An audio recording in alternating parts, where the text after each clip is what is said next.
Mateus 8. Mas o Schopenhauer dizia o seguinte: o interessante não é você descobrir, ver o que ninguém viu, e sim você descobrir o que ninguém descobriu dentro daquilo que está todo mundo vendo. Então a minha pretensão aqui é trazer para você algo dentro de um texto conhecido que você ainda não conseguiu enxergar. Eu quero falar hoje sobre tempestades. E é claro que eu não vou falar de vento, eu não vou falar de relâmpago, não vou falar de raios e nem de chuva. Eu quero que você entenda. Presta atenção aqui, verso de número 23, Mateus 8, 23. O subtítulo diz assim: Jesus domina as circunstâncias. Entrando Jesus no barco, seus discípulos o seguiram. De repente sobreveio no mar uma violenta tempestade, de tal maneira que as ondas encobriam o barco. Ele, contudo, dormia. Então seus discípulos vieram despertá-lo, clamando: Senhor, salva-nos, vamos todos perecer. Mas Jesus disse a eles: por que estáis com tanto medo, homens de pequena fé? E levantando-se, repreendeu os ventos e o mar, e houve plena calmaria. Então os homens maravilhados exclamaram: quem é este, que até os ventos e o mar lhe obedecem? A primeira coisa que eu quero tratar com você sobre tempestade é o seguinte: a presença da tempestade não significa, não indica a ausência de Deus. De vez em quando eu e você passamos por situações que a gente menos espera, e aquilo vem, aquele problema vem e nos acomete. Simplesmente acontece na nossa vida.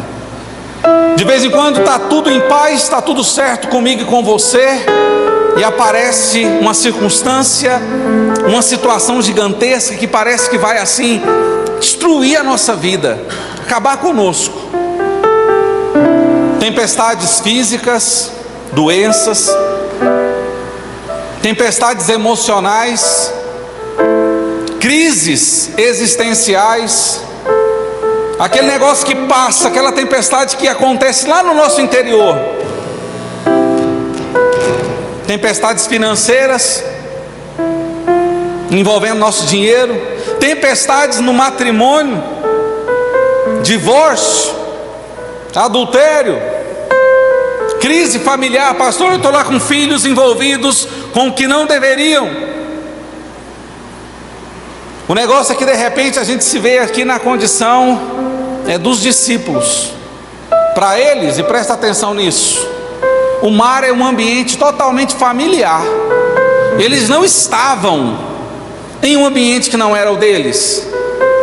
Pelo menos 3 daquele barco ali tinham exímia experiência no que estavam fazendo. Só que a tempestade chegou e eles entenderam que eles não estavam preparados para aquilo. A tempestade era muito diferente daquilo que eles estavam acostumados. Tem tempestade que acontece na minha vida e na sua, que é um tipo difícil da gente lidar, que são as tempestades que a gente passa em segredo. Ninguém sabe o que a gente está passando. E essas são as mais difíceis de superar. Sabe por quê? Por que as tempestades que a gente passa em segredo são difíceis? Porque aquilo que ninguém sabe que está acontecendo, ninguém ajuda. Da onde eu vou receber ajuda se eu estou disfarçando o tempo todo?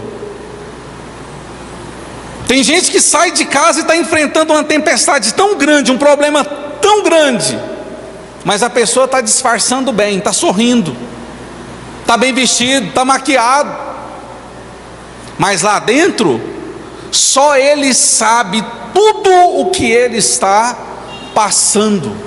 Quando a tempestade é aparente, quando o problema é aparente, todo mundo sabe, todo mundo percebe, alguém pode te oferecer algum tipo de conforto, auxílio, ajuda. Agora, quando a tempestade é em segredo, o que ninguém sabe, ninguém pode ajudar.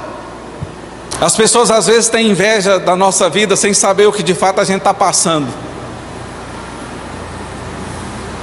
Tem gente que tem inveja do carro do outro, mas às vezes ele está passando uma tempestade secreta com um monte de parcela do carro atrasado.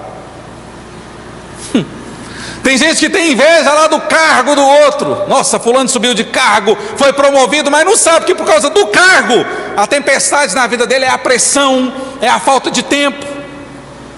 Porque você está passando onde? Em segredo. Ninguém sabe às vezes o preço que você está pagando para ter aquilo que você tem. E interessante é que quando a gente está enfrentando uma tempestade, a gente tem uma tendência de não encontrar Deus, de não achar Deus. Na tempestade a gente pergunta assim, onde está Deus? Tudo que eu vejo é a tormenta, tudo que eu vejo é o meu barco sendo açoitado, tudo que eu vejo são os trovões e relâmpagos na minha vida, são as acusações, as calúnias, as injúrias, as perseguições. Tudo que eu vejo é o caroço, é o tumor, é a doença, tudo que eu vejo é o diagnóstico, é o exame, mas eu não vejo Deus. Onde está Deus no meio da minha luta?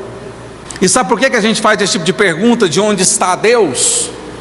Porque eu e você, até mesmo dentro da igreja, compramos uma ideia totalmente errada.